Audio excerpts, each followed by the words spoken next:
Hello, everyone. Thank you for being here. Please, just for a little while, sit with me and let me tell you my story. I'm not here to complain, not really. It's more that I need to speak what's in my heart about something I believe. Every single one of us has thought about at one time or another what it means for a child to truly honor their parents. I'm over 70 years old now. When you get to be my age, you don't ask for much. You just hope that when you wake up in the morning, the day will be a peaceful one. I worked hard my whole life, ever since I was a young woman. I lived a quiet life. I taught my children to be good people, and I never once asked for anything in return. All I ever needed was a full meal, a kind word, a hand to hold when the wind gets cold. Those simple things are enough to make me feel warm. But the older I get, the more I realize that kind of devotion, that true care, sometimes it doesn't arrive in the way you expect. I know there are children who send a check every month, right on time, but have never once asked, "Mom, are you eating well?" There are children who will buy you a new house or a car, but who can't bring themselves to sit with their own mother for more than 10 minutes at the dinner table. And so I ask myself, what is it really? What does it mean to take care of your parents? Is it about giving them money? Is it building a big 3-story house, only to give your mother a small room on the first floor, right next to the kitchen and the bathroom where all the noise is? Is it taking your father on a trip and saying, "Please don't talk too much, Dad. I don't want you to embarrass me in front of my friends"? I'm not here to judge anyone.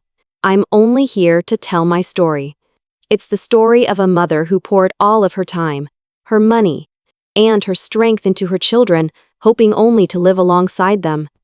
And it's the story of how that same mother, one day, was made to feel like a burden, like an old piece of furniture that no one wants anymore. I'm not telling you this to make you cry. I'm telling you this because if you are lucky enough to still have your parents with you, I want you to ask yourself a question deep in your heart. Have you ever truly listened to them? Are you loving them in the way they need to be loved? Or are you just loving them in the way that feels sufficient to you? And if you are a mother like me, then please, I hope you'll stay and hear the rest of my story, because maybe, just maybe, you'll see a little of yourself in it. 2. I won't share my name, if you don't mind. I'm 77 years old this year. I am a mother and a grandmother, and now, just an old woman who hoped that this time in her life would be the most peaceful. I'm a widow. My husband passed away from a heart condition a few years back. After he was gone, the old house felt so empty and cold. I became afraid to sleep alone in the dark. I'd leave a light on all night, every night, and I wouldn't turn it off until the sun came up. The only friends I had in the deep of the night were the ticking of the clock on the wall and the soft whir of the old ceiling fan. We had lived in that house for over 40 years, my husband and I. The footprints of our youth, the sound of our laughter and our tears, it all felt like it was etched right into the old plaster walls and the iron gate that was just beginning to show a little rust. But no matter how many memories a house holds, one person can't keep it all going alone. I decided to sell it. I took the money from the sale of the house, and I added it to the savings I'd carefully put away over the years from my husband's pension and my survivor's benefits. I put it all together. And then I went to my son. "Michael," I said, "I don't think your mother should be living alone anymore. If it's all right with you, I'd like to come live with you, and with my grandson." I wasn't asking for much.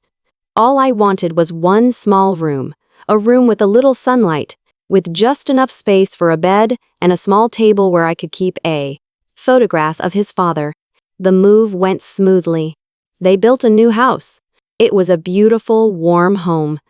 People called it Michael's house, but the deed, the title, it was all still in my name. After all, I had paid for most of it. I wasn't thinking about dividing assets or protecting my property. I trusted my son. I trusted our blood. It's that simple, pure trust that I think every mother has. After moving in, I was happy to help out. I threw myself into taking care of my grandson, Jacob. I'd be up at the crack of dawn to make breakfast. head to the grocery store in the afternoon, and then pick him up from school. At night, I'd clean the house, do the laundry, and wash the dishes. I figured an old woman shouldn't just sit still. I wanted to do what I could, to help where I could. More than anything, I just didn't want to be a bother. In the beginning, my daughter-in-law Susan was all smiles. I remember one day she brought home a box of pastries from a nice bakery and said, "I got these for you, Mom. I wanted you to try them." Family dinners were pleasant. Michael would talk about his day at the office, and we could hear little Jacob in his room, singing a song he was learning for a school play. I thought to myself how lucky I was. My husband was gone, but at least I had found a home filled with laughter. But life is never as simple as you hope it will be. About a year later, Susan lost her job. I never got the full story, but I heard there was downsizing at her company. From that point on, the entire feeling in the house began to change. I kept on cooking the way I always had: a hearty vegetable soup, a baked fish, a slow-cooked pot roast, the kinds of meals I'd made for my family for 50 years. But one evening, Susan pushed her plate away. "Your cooking is a little too heavy, Mom," she said. "It's too rich for Jacob. He can't eat this." I didn't say a word. I just apologized and made sure to adjust the recipe the next day. Another time, I was dusting the bookshelves in my grandson's room. A few of his books had fallen onto the floor, so I picked them up and neatly arranged them back on the shelf. That night, right in the middle of dinner, she scolded me. "Mom, please don't go into Jacob's room and touch his things without asking," she said, her voice sharp. "A boy needs his own space." I was speechless. I hadn't meant any harm. I just saw the dust and the books on the floor. I was only trying to help. But it started to seem that no matter what I did, it was always the wrong thing. They didn't call me to eat with them anymore, not like before. One day, I finished preparing the evening meal and went to my room to rest for a little while. When I came back out, more than half of the food on the platters was already gone.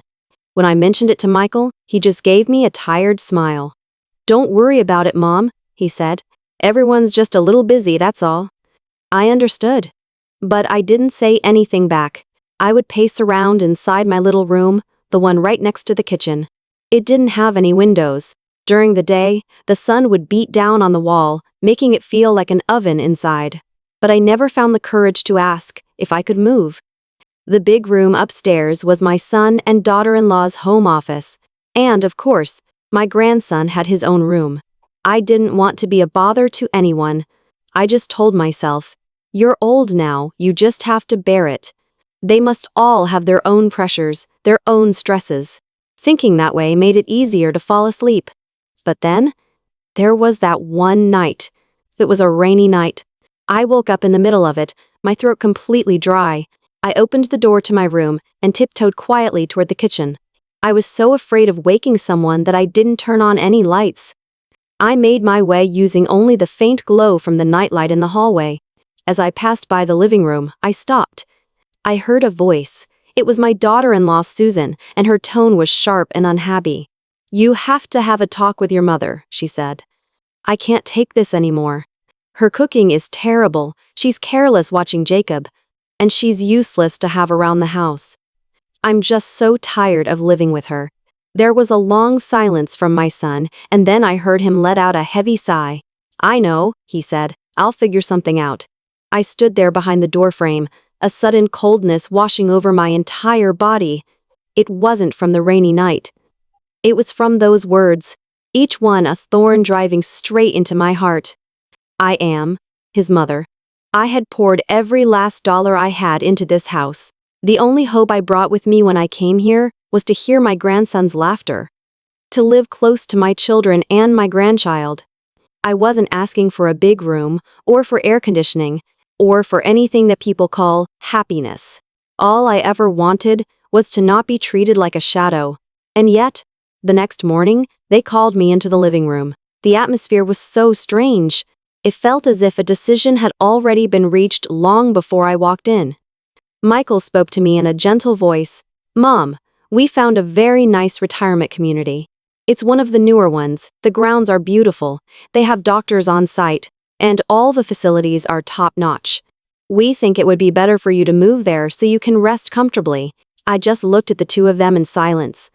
My daughter-in-law kept her head down, but I could see a faint expression of relief she couldn't quite hide. I nodded. There were no tears, no arguments. I asked only one question. When? They answered. Tomorrow morning. We've already made the arrangements. I nodded again, then I walked back to my room and locked the door. Inside my heart, there was no sadness left. There was no pain. There was only a chilling, terrifying calm. I sat there all through the night, my hands clutching the small wooden box I always kept with me. Inside that box was the original deed to this house, the document that was still registered in my name. I used to believe that I could live out my days here peacefully, with my child and my grandchild. I stared at the name of the owner, then I looked around my small room. There were no family photos on the walls, no echoes of my grandson's laughter, no thank you cards. And in that moment, I realized something. Perhaps it was time to protect the very last thing I had left in my life, and that was my dignity. That night, the air felt heavy with water. A fine, steady rain was falling, and the sound of it tapping on the shingles, dripping one drop at a time from the eaves, was like a drumbeat waking me from an old dream. It was my thirst that woke me. My throat was parched, and my body ached with the familiar exhaustion from a full day of cleaning. I shifted carefully on the bed, reaching for the small towel I kept on my nightstand to drape over my shoulders. As I stood, the joints in my knees made a small cracking sound. Yes, the sound of my age, a sound I had learned to endure every single day. I opened my door and slipped out into the hallway. The house was bathed in the dim yellow glow of a single nightlight. I didn't turn on any other lights. It was an old habit, moving silently, keeping my voice down, trying my best not to inconvenience anyone. In this house, I had become nothing more than a shadow. I was passing the living room, and that's when I stopped. From the dark space, I heard a voice. It wasn't loud, it wasn't a yell, but every single word was perfectly clear. You have to tell your mother she needs to move out. It was a familiar voice. It was Susan, my daughter-in-law. I sucked in my breath and pressed myself against the wall, my heart feeling as if it had stopped beating altogether. I can't stand it anymore. Her cooking is too salty, she never cleans well enough. And she let Jacob fall the other day when she was watching him. Your mother? She's just in the way. My fingers dug into the edge of the drywall. Each word felt like a physical thing, like a small, sharp blade piercing my skin. Not a fatal blow, but the kind of tiny cut that bleeds and bleeds, slowly, where no one can see it. I waited. I hoped my son would stand up and defend me. The son I had poured all my love into raising. The son I thought would fight for me. But he didn't. All he did was sigh. A sigh that was colder than any denial. I know, he said. I'll think of something. That was it. My legs felt like they were about to buckle. At that moment, if I hadn't been leaning against the wall, I am certain I would have collapsed onto the floor.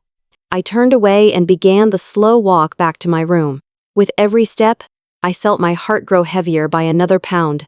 The small room next to the kitchen, the place I had sought for my last bit of peace, now felt like a cell, a place where I would be locked away with my shame and my sorrow. I closed the door. I didn't turn on the light. I sat on the edge of my bed and stared at the blank, eggshell white wall. It felt like I was looking down into a deep, empty well, a place so dark and so bottomless that it swallowed all light. In that moment, I did not cry. It wasn't that I didn't feel any pain. No, the truth was, the pain was so immense, so overwhelming, that there were no tears left for it. It was a hurt that went beyond crying. I had spent my entire life being patient, bearing every hardship without complaint, asking for nothing more than to see my children have enough. Since my husband passed, I had denied myself every small luxury, saving every single dollar from his Social Security and the small survivors' benefits I received. This very house, it was built almost entirely with my money. The deed, the official title to this property, was still in my name. I had always planned to sign it over to them, but my heart kept telling me, slowly, Evelyn, be certain. I used to think to myself, how could your own blood ever betray you? How could a son you raised turn his back on his own mother? And yet, tonight, the word I heard from my daughter-in-law, a woman I had always treated with kindness and respect, was burden. My mind flashed back over the years I'd lived with them. I remembered waking up at 5 every morning to cook oatmeal for my grandson, Jacob, just the way he liked it, with a little brown sugar and cinnamon. I remember getting ready to go to the market, and on rainy days, I would take my big umbrella and walk all the way to his preschool to pick him up so he wouldn't have to wait for the bus. I remembered one of those days, slipping on the wet linoleum floor in the laundry room. The fall left a deep, purple bruise across my hip that ached for weeks. But I was back in the kitchen the very next morning, cooking for them all. I didn't want Susan to have to do it. I had always believed that if I was sincere, if I worked hard and stayed out of their marital squabbles, they would accept me. I thought my quiet presence would be a comfort. But I was wrong. Even living quietly was a nuisance to them. Even my hard work had become an annoyance. It's amazing how easily people can forget everything you've done for them. And why? Because they simply didn't need me anymore. I sat there on my bed for the entire night. Outside, a soft, steady rain began to fall. Each gentle tap against the roof was a reminder, a little drumbeat echoing every single word they had said. The next morning, I left my room at the same time I always did. I washed my face at the sink, wiped down the kitchen counter, put on a kettle of water, and measured out the rice for breakfast. I did it all as if nothing had happened. I couldn't let my grandson see my sadness. He was too innocent for that. He came running over to me, his small arms wrapping around my legs. "Grandma," he said, looking up at me with his bright eyes, "tell me a story." I reached down and stroked his hair, trying my best to smile. But I knew, deep down, that the smile never quite reached my eyes. It was a mask, and a poorly fitting one at that. Later that afternoon, they called me into the living room. The feeling in the air was different. It was heavy and formal. They were both sitting on the sofa, their faces serious, and I knew they were about to have a conversation they had already rehearsed. It was Michael who spoke first. "Mom," he began, his voice unnaturally gentle. "We've been thinking a lot about this. You're getting older, and taking care of Jacob and the house must be a lot for you. We found a very good retirement community. It's brand new, the care is excellent, and it's clean and quiet. We think you should move there, Mom. What do you say?" I just sat there in the armchair, my hands folded in my lap, and said nothing. Susan was sitting next to him. She wouldn't look at me. Her eyes were fixed on the coffee mug on the table in front of her. I could see her hands were clenched into tight fists, as if she was bracing herself, waiting for me to get angry or start to cry. But I did neither of those things. I simply gave a small, slow nod. "I understand," I said. My voice was quiet, but it was steady. I saw the look of relief wash over both of their faces. It was so immediate, so obvious, that it told me everything I needed to know. And in that moment, I realized something else. They had already made all the arrangements. They weren't asking for my consent. They weren't offering me time to prepare. I was simply a person to be moved, like an old piece of furniture that no longer fits the decor. I stood up from the chair, lowered my head, and walked silently back to my room. After the sound of the door clicking shut behind me, I heard another sound. The sound of my own heart splintering into 1,000 silent pieces. I walked over to my dresser and opened the bottom drawer. From underneath a stack of old sweaters, I pulled out a small velvet bag. Inside the bag was an old cedar box, and inside that box was the original deed to this house. I had meant to give it to them, I truly had, but something always held me back. I think I was afraid. I was afraid that if I signed it over, I would have nothing left. I would lose my place, my voice, my last shred of security. Now, I understood. That day had already come. I already had nothing, in their eyes, but it wasn't too late. I held the crisp paper in my hands and stared at it. It felt like I was looking at the sum of my entire life, printed on a single sheet, and then I whispered, just to myself, My children don't need me anymore. But I still have this. And I will not put it in the hands of people who think so little of their own blood. That night, for the first time in years, I slept soundly. After so many nights of tossing and turning, of waking up at every little sound, I finally felt a deep sense of peace settle over me. Tomorrow, they would see me off. But it wouldn't just be me leaving this house. A mother who had given her entire life for her children was now quietly taking back the one thing they had never understood was the most valuable thing of all. The next morning, I woke up early, just as I always did. But this time, I didn't rush to the kitchen to boil water or measure out the rice. I just sat on the edge of my bed for a long time, my hand resting on the cedar box I had closed the night before. A strange calm filled my heart. I used to imagine that if this day ever came, the day I was sent away, I would be miserable. I thought I would fight it, that I would weep and beg. But now, I felt nothing of the sort. I just felt a quiet clarity. I am no longer a part of this house. And today, I will leave the place I once called home. They didn't make me breakfast. They didn't ask what I wanted to eat. They had simply prepared a small, plain suitcase and left it by the front door, a cold, final statement. I looked at the suitcase. I imagined it was filled with a few of my everyday clothes, my bottle of blood pressure pills, and the other odds and ends they thought an old woman would need in a nursing home.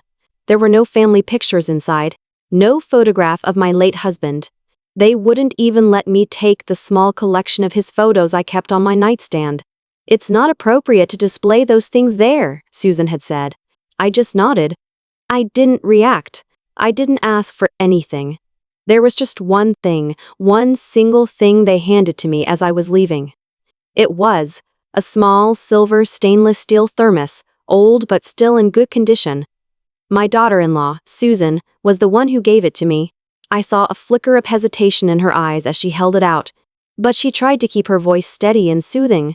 "I made some of your favorite ginger tea, Mom. It's a damp, chilly day. This will help you stay warm." I reached out my hands to take it from her. I lowered my head just a little and said my thanks. "Thank you." I knew what they were doing. I understood it completely. They were trying to keep up appearances. This wasn't for my benefit. It was for theirs. They were worried about what the neighbors might think, afraid of the whispers that they were dutiful children who didn't care for their own mother. That's why there was a thermos of tea, and that's why there were those carefully chosen words to go with it. But that kind of false concern, that hollow gesture, it could never be enough to cover the deep, ragged crack that had split my heart right down the middle. I stepped out of the doorway. The cold morning air slipped past the collar of my coat. The sky was a blanket of gray, and a few scattered raindrops were beginning to fall. A four-door sedan was parked at the curb. A middle-aged driver got out, opened the back door for me, and bent down slightly as he spoke. "Ma'am, are you the lady who's moving this morning?" I managed a small smile. "Yes, that's me." I climbed into the car, my hand still wrapped tightly around the thermos of ginger tea. As the car pulled away from the curb, I did not turn my head to look back at that house. I didn't, because I knew that even if I did, there would be nothing familiar left for me to see. Those walls were no longer there to protect me. That yard was no longer the place where my grandson played. And that house was no longer my home. I sat in the car and watched the trees lining the street glide past my window in a blur. The rain began to fall harder, and the steady drumming sound it made against the glass sounded just like the weeping. I was holding back deep inside my chest. I squeezed the stainless steel thermos. The lid was still warm, and I could smell the faint, spicy scent of ginger. But I didn't open it. I didn't try to drink. I understood. This thermos, it wasn't a gift of love. It was an insurance policy against the judgment of others. It was wrapped in the shell of politeness, a gesture that had a name, the proper kindness. The car stopped in front of the main gate of the retirement community. It was a 3-story building with clean white walls and perfectly manicured. Shrubs lining the walkway. The place was quiet and spotless, but it felt unfamiliar and distant. A staff member from the front desk came out to greet me and led me inside to fill out some paperwork. I signed my name. My hand had started to tremble, but I wrote out each letter as neatly as I could. They showed me to a small room at the end of a hallway on the second floor. The room had a bed, a small wooden desk, and its own private bathroom. It was sufficient, but it was filled with a cold, impersonal air. I sat down in the chair and placed the thermos on the desk. A little while later, the staff member returned and asked me politely, "Is there anything else you need? Something to drink or eat?" I smiled and replied, "No, thank you. I'm fine." She left the room. And then there was only me, and the silence. I twisted the lid of the thermos and lifted it to my lips. It was still warm. The gentle aroma of ginger filled the small space. I took one sip, and my lips tightened just a little. I used to love this ginger tea. It was the same tea I used to make for my husband on windy days. He would always tell me how good it was. Later, I made it for my grandson and for my son, but they never paid it any mind. And now, the thing that was once my favorite had been handed to me as a parting gift. I looked down at my own hands, old and trembling, etched with a web of tiny lines, but they had not yet lost all their strength. Tucked away secretly in my handbag was a small pouch, and inside was the original deed to the house. I took it out and gently turned the page.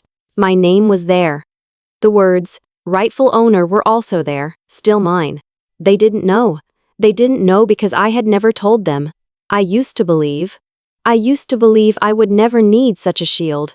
But maybe that day had finally come. I put the document away and locked my bag. Then I leaned back in the chair and gently closed my eyes.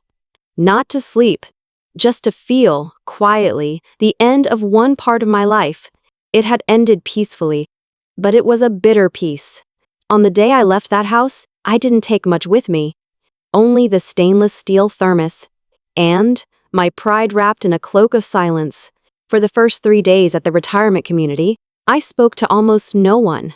I ate my meals on time. I did as the young nurses asked, and I tried to be pleasant to the other elderly residents around me. But my heart felt completely hollow. It wasn't because this was a bad place. It was because I knew I hadn't come here by choice. I had been sent away. That morning in the rain, I had been pushed out of the very house I had paid for, called a burden, and disposed of like an old piece of furniture that no one wanted anymore, and after that, I sank into silence. There were no phone calls. Not one call to ask, "Mom, what did you eat today?" I didn't want them to feel regret. I didn't want them to ask me to come back. But I had to remind myself, I was once a mother. I was once the one who held this family together, and I would not let the final chapter of my life be written as a nameless shadow, pushed aside and forgotten. And so, on Wednesday morning, I woke up early. I made myself a cup of tea. It was just a tea bag from the facility's kitchen. It wasn't as fragrant as the loose-leaf tea I used to drink at home, but today, I didn't care about the taste. I opened my closet and took out the brown cloth pouch I had hidden carefully at the bottom of my handbag. Inside, there was only one thing: the original deed to the house. I sat down in the chair and stared at the words printed in clear, bold letters. Owner. My name was there. Evelyn. It was there. Unmistakably. Completely. In a way that no one could ever deny. The house I had spent nearly my entire life saving for. The home I had helped build from the ground up. It is still in my name. It does not belong to my son. And it does not belong to his wife. There was a time when I thought that, one day, when things felt settled and right, I would give it all to them. But I hesitated. Something held me back. Perhaps it was a faint, unspoken premonition, a whisper in the back of my mind.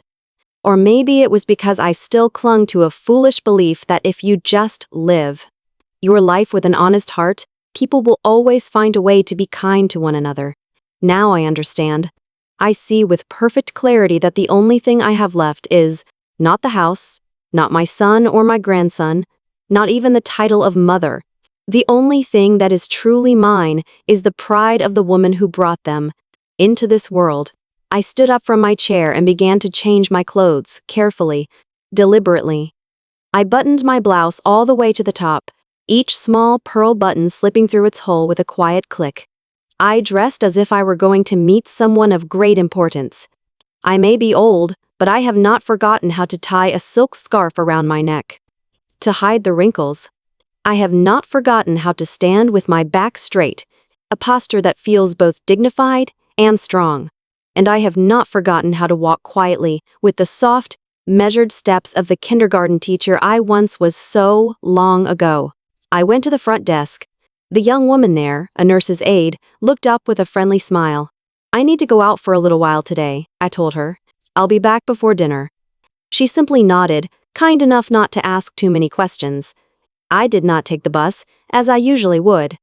Instead, I called for a taxi. I wanted to avoid the crowds, the pushing and the jostling. More than that, I did not want anyone to see an old woman walking alone in the crisp morning air, clutching a folder of legal documents as if it were the most precious thing in the world.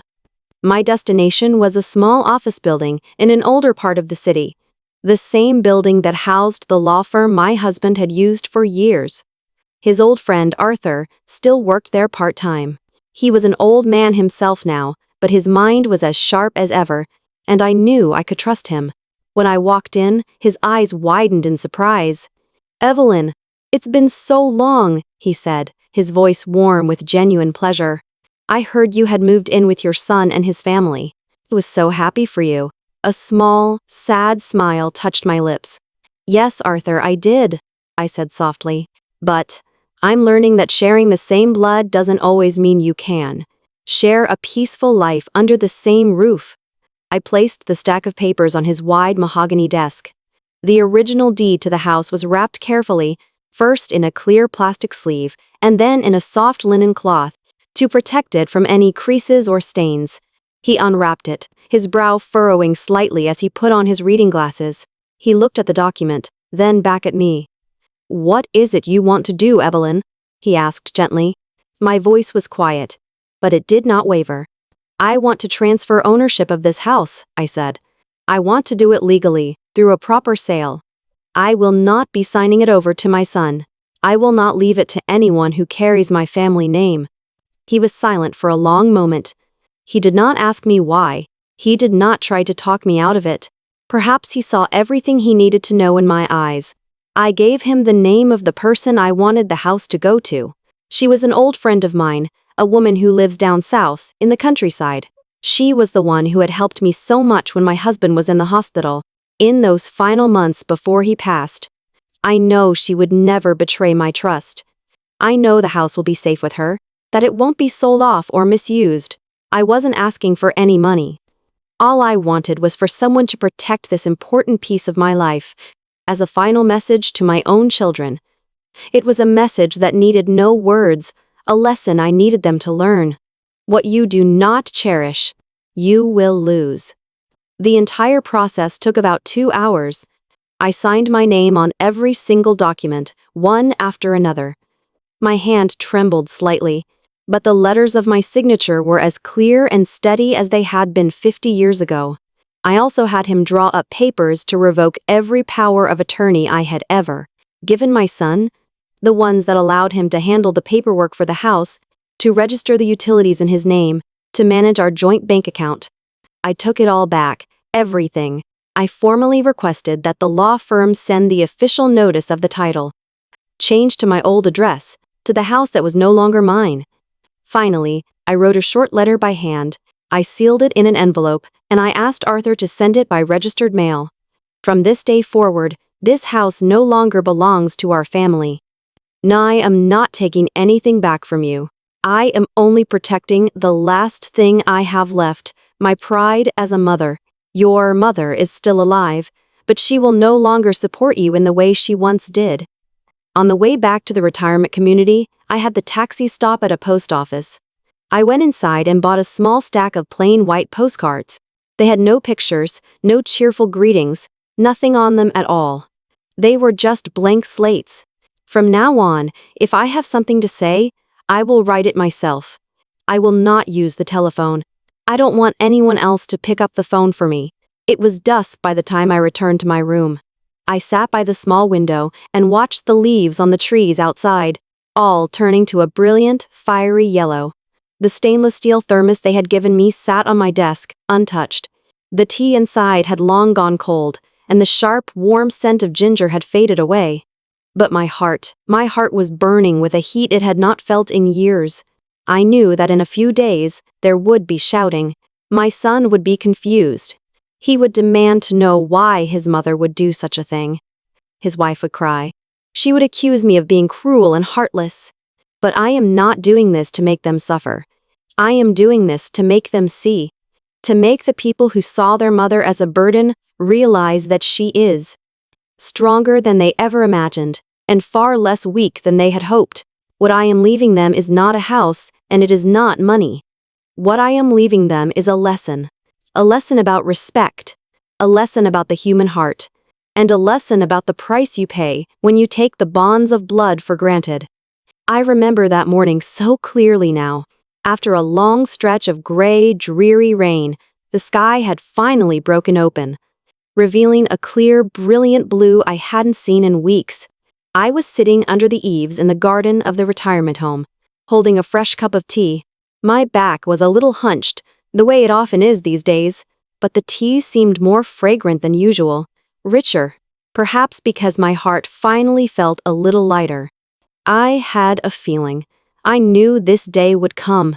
Once all the papers were filed, once the official notices were delivered, once my son and his wife received the letter I had written, there would be no going back. I gave them time. I gave them a chance to choose, but they chose to push me out.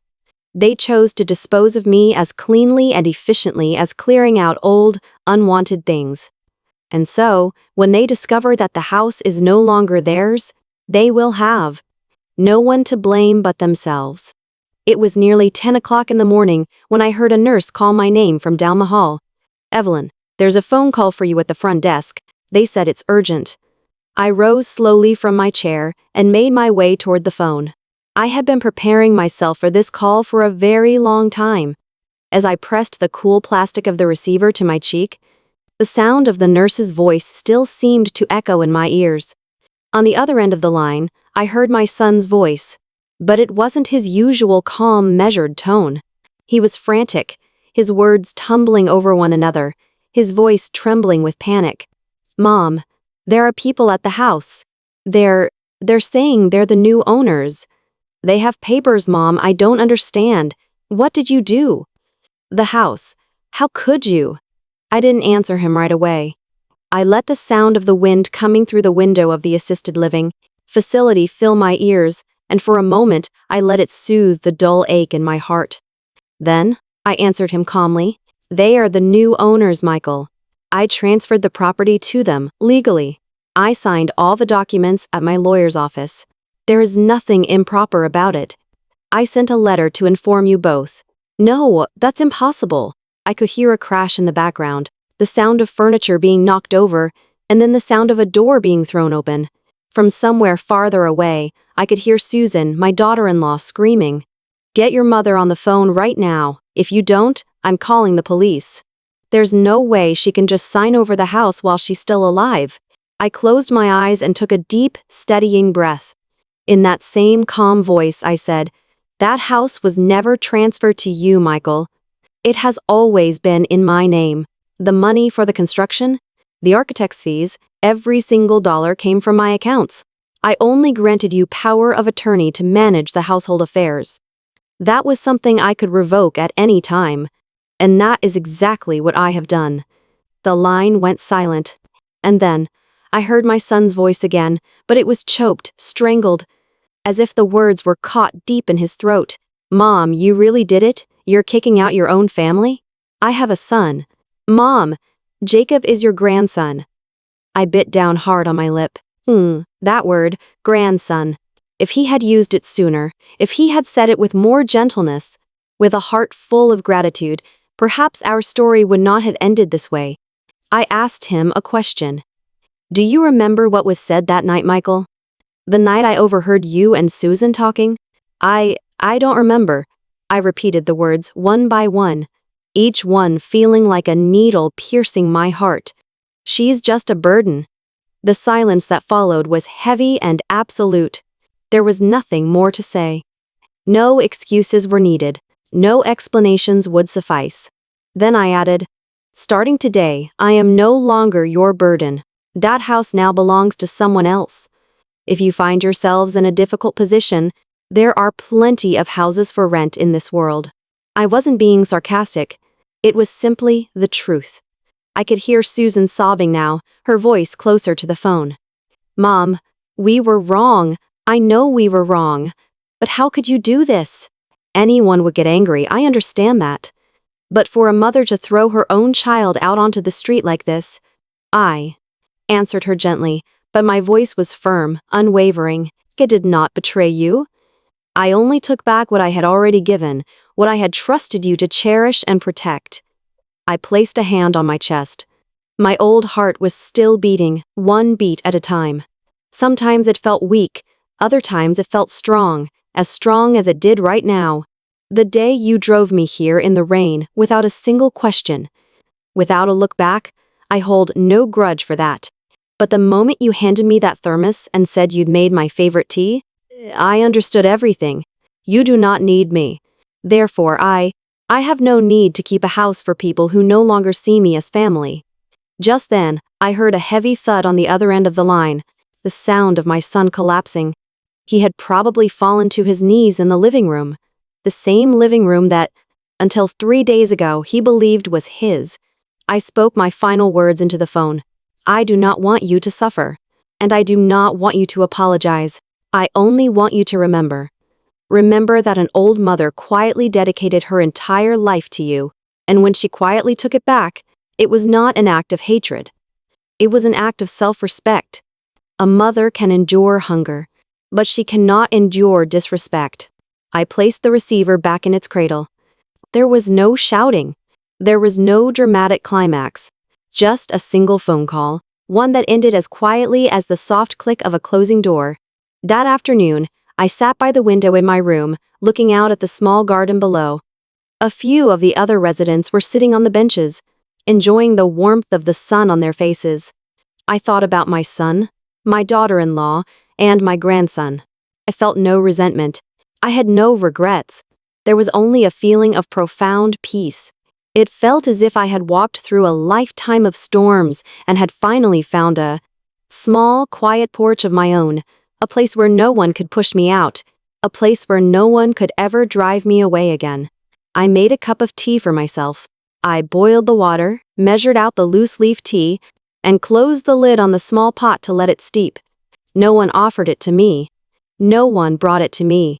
There was no thermos of ginger tea for Mom. This was tea for a mother who had finally reclaimed her own worth. I don't know how much time passed after that day. I didn't mark the days on a calendar, nor did I count the mornings as they came and went.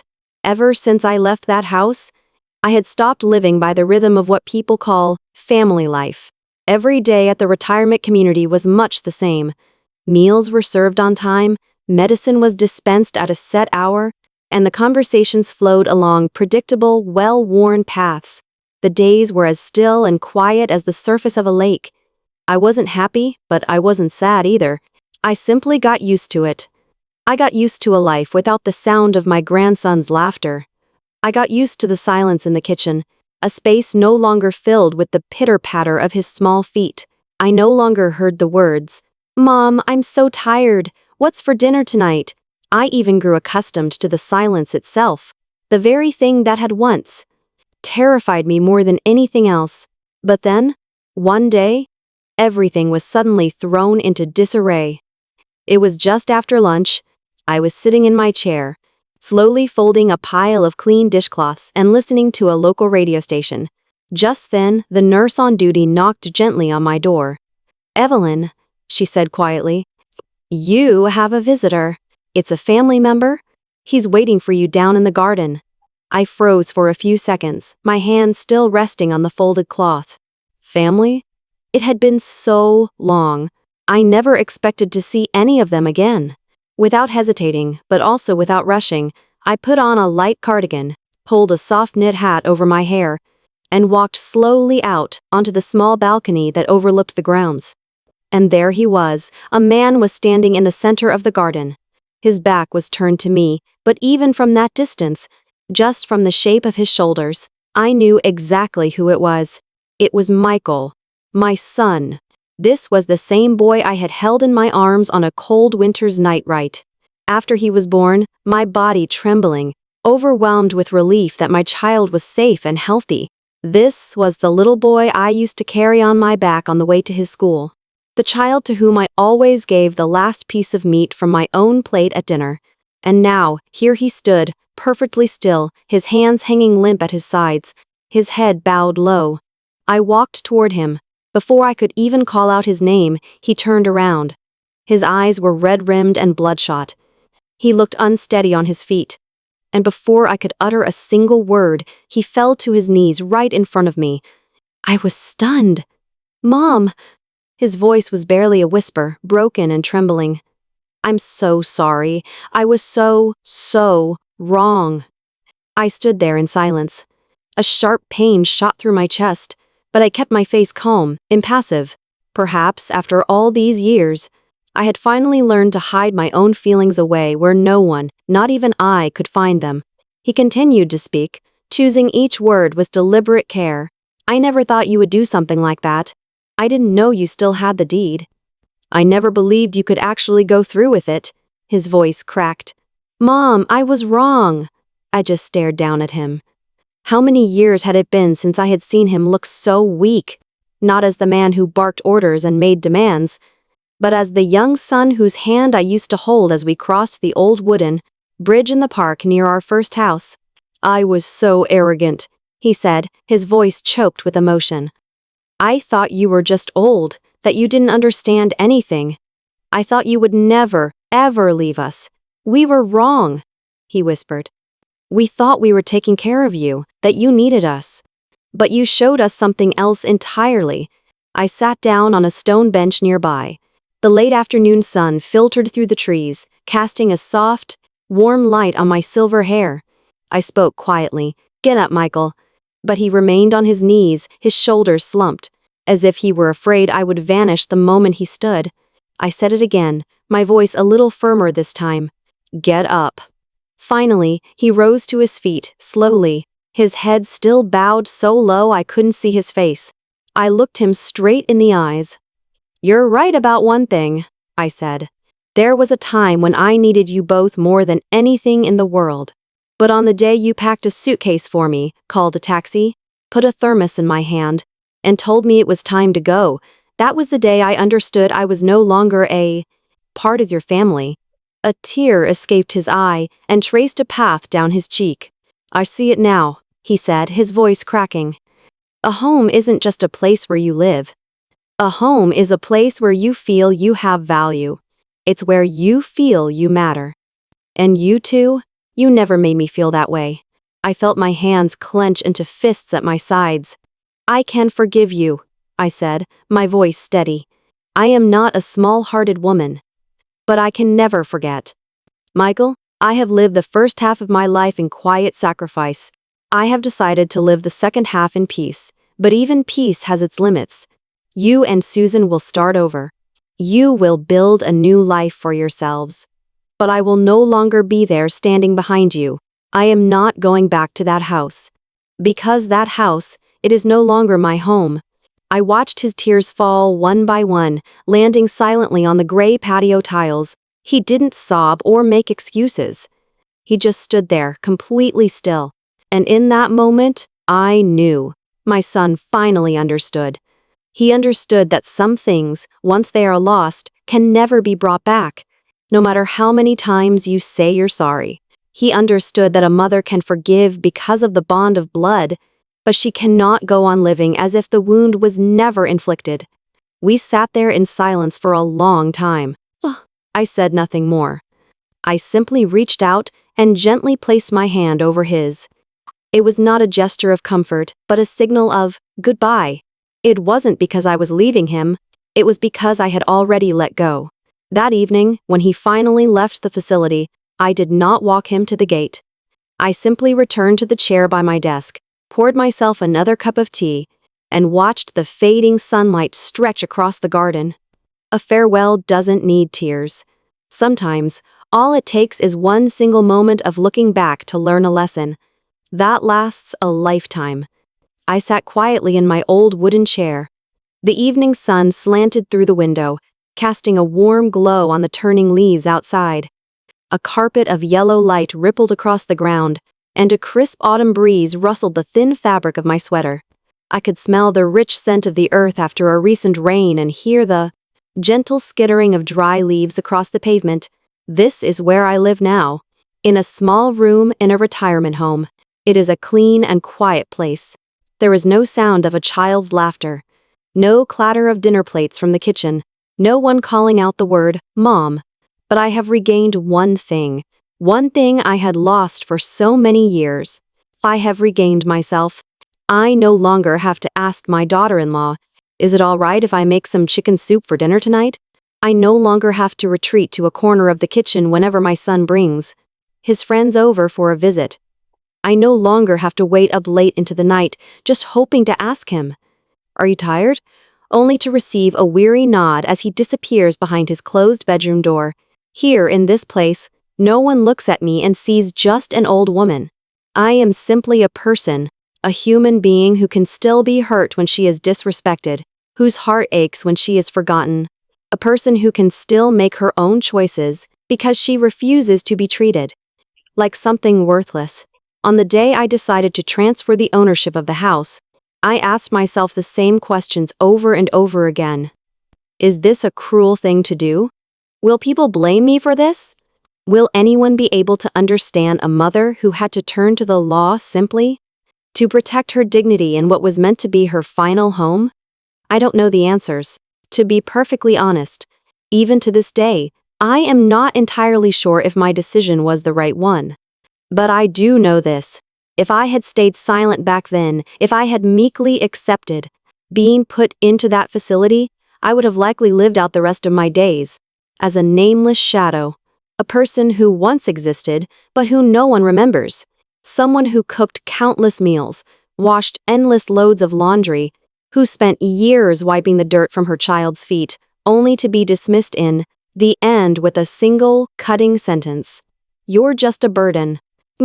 I have forgiven them. I cannot forget. It is not because I am stubborn. It is because if I forget, who will be left to tell them? Who will remind them that a mother is a person too? If I had remained silent, who would have ever said that love without respect is a counterfeit, a lie? I do not want material things from my children as a show of their devotion. I do not need their tearful apologies. And I certainly have no intention of leaving the house I was once so proud of. To those who turned their backs on the simple love that should bind a family together, there is only one thing I truly want for them to understand. To understand that no matter how old she gets, a mother still has a heart. A heart that trembled at the sound of her child's first cry, that aches at a single careless word, and that shatters into 1,000 pieces when she is made to feel like an obstacle in her own home. Every day, I receive a letter from my grandson. His handwriting is still a messy scrawl, but in it he writes, "Grandma, I miss you. Mom says you're far away, but I want to hear your stories again." I don't know whether to feel joy or sorrow when I read his words. I am happy that I have not been forgotten, but my heart breaks for a child who can only remember the person he loves through letters, instead of being held in a warm embrace in a loving home. I wrote a reply to my grandson, "Grandma is doing just fine. I want you to grow up to be big and strong, and always be sure to listen carefully to what other people have to say. Remember that older people need to be treated with kindness, not just out of politeness, but because it comes from a place of true affection in your heart." I don't know if that letter will ever reach his small hands, or if his mother will simply put it away somewhere, hidden from his sight. But I will keep writing, because sometimes a message sent in a small, quiet voice can resonate more deeply and last longer than any lecture. This afternoon, I made myself a cup of tea. There was no one there to offer it, no one to pour it for me. But with every single sip, my heart grew a little calmer. I no longer wait for a phone call of apology. I no longer long for a seat at the family dinner table. I don't ask for the years that have passed to be returned to me. There is only one thing left that I am determined to protect. The simple truth that even a mother who has lost nearly everything can hold on to her pride until the very end. If you have an aging mother in your family, instead of asking her, "What did you do today?" try asking, "Are you tired? Is there anything you'd like to eat? Is there anything making you sad?" Please, do not wait until she chooses to leave on her own, because only then will you realize that the love she poured out over a lifetime has vanished along with her. An old person does not need to live a long life. It is enough to live a meaningful one. And sometimes, the very last thing they fight to protect in their life isn't a house, or their savings, or the impossible image of a perfect mother. It is the right to say with their final breath, "I am a human being too. And I deserve to live as one until my very last moment." Yes, that is my story. The story of a mother who believed that if she was patient, if she sacrificed, if she lived her life without resentment, she would be loved until the very end. It is the story of a mother who saved her assets and helped build a home for her children and grandchildren, only to be deemed unnecessary and left outside the door. For so long, I lived with a pain that felt like a thorn lodged deep in my heart. I would swallow my tears at night, wishing only for peace in our home. But I finally realized something. I learned that without respect, you can have no true place to belong, no matter how kindly or gently you live your life. When an old mother is no longer treated as a member of the family, she has no choice but to find a place of her own. A place that doesn't have to be large or luxurious, just somewhere she won't be called a burden. This story is not meant to ask for anyone's pity, nor is it meant to condemn my children. Perhaps if I had not stayed silent back then, things might have been different. But if there is anyone listening to this voice, a child, a grandchild, or anyone who was once a parent themselves, then please, remember this. A house can be built with money, with bricks and with mortar. But a true home can only be built with love and with gratitude. Without those things, even the grandest mansion is just a cold and empty place. Thank you for listening to my story until the very end. It has no thrilling moments, no dramatic twists, but it is the truth. I believe that somewhere out there are others like me, enduring their own quiet struggles. Again, I thank you all from the bottom of my heart. I will see you in the next video.